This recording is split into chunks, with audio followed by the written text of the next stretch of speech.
Whether you're in an empty hallway in a hotel, a mall during closing hours where next to nobody is around, or in today's game's case, a subway station passageway, liminal spaces have this strange allure to them. Something about them makes you feel uneasy and you really want to get out of these places as soon as possible. But what if you had to correctly identify whether the passageway was normal or not several times over before you can escape? Today's game, the Exit 8, does exactly this in the form of a walking simulator, doubling as a puzzle game with psychological horror elements. The game took 9 months to develop on a small budget, and after its release it inspired a bunch of other games with similar concepts, and even a console copycat originally known as Exit 9, which got its name changed to Exit 9 Metro when the Exit 8 officially got a console release. The game was followed up with Platform 8, which we'll look at another day. I promise. Really. There isn't a lot to the story of the Exit 8. The player has to navigate their way through a subway passageway. Seems easy enough, but there's a little bit more to it. You'll quickly find that the passageway loops, and even has a guy you pass caught in it too. After a couple more cycles, you'll notice a couple of signs appear in which the game's rules are established. As you go through the passageway, you'll need to keep an eye out for anomalies. If you spot an anomaly, then you need to simply turn around and go back the way you came. If you don't think there's an anomaly in the passageway, keep going. If you're right, the number on the sign will advance by 1. If you're wrong, then it resets to 0. Get 8 right in a row and you can leave, hence the name, the Exit 8. The game took inspiration from other games for its concept, such as 12 Minutes for the looping element, the I'm on observation duty games for the idea of spotting anomalies, and of course liminal spaces for its setting. The setting has been modelled after a Japanese metro station, with the popular consensus being the Kiyosumi Shirakawa station in Tokyo. Nonetheless, is this game any good? Find out in The Good. Some of the anomalies I thought were pretty clever.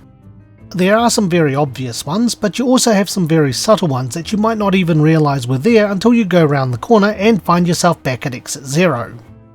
You can't spend too much time looking either, as once the man walking down the passageway turns the corner, the passageway will reset to Exit 0 regardless of whether you were right or not. There are some anomalies that will attempt to lure or catch the player, and if caught, you'll reset at Exit 0. Playing through the game for the first time, you don't know where the anomalies will be or how subtle they are, so you'll be checking for everything to see if something's changed, which will take you some time. The game has about 30 anomalies and their appearances are randomised. Upon completing the game, a new sign will appear to let you know how many anomalies are left before you've seen them all in case you're curious. The game will also allow you to reset your data so that you can always start fresh if you ever need to. The gameplay was pretty fun, and it's a great take on the spot the difference concept. The game's atmosphere really nails it. The passageway is an example of a liminal space. The passageway continuing to loop, the eerie silence with only the sounds of the fluorescent lights humming, footsteps and the occasional clicking sound really does a good job of unsettling you.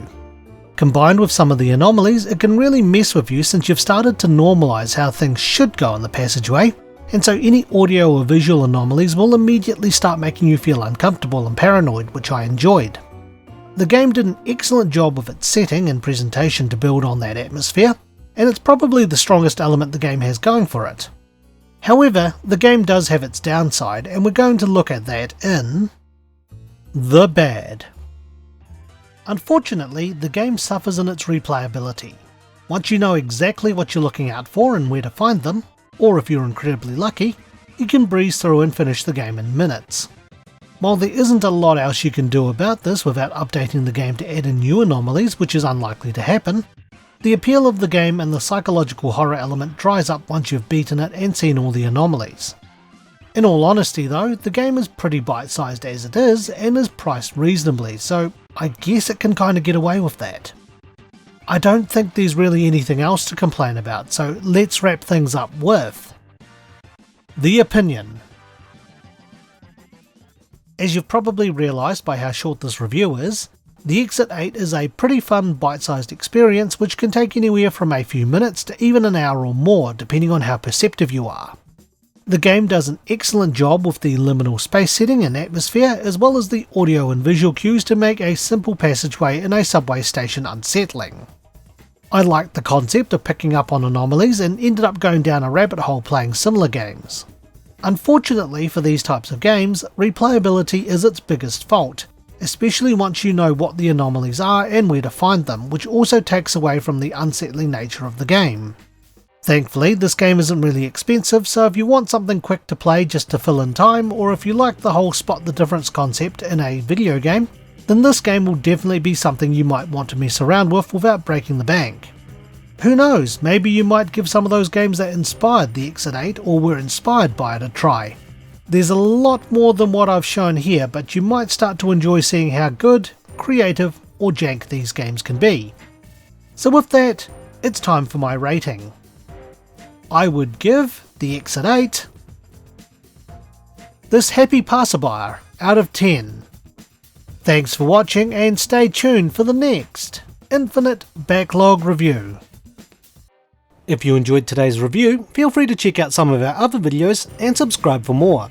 You can also follow us on Twitter, Instagram and our Facebook page. Once again, thank you for watching.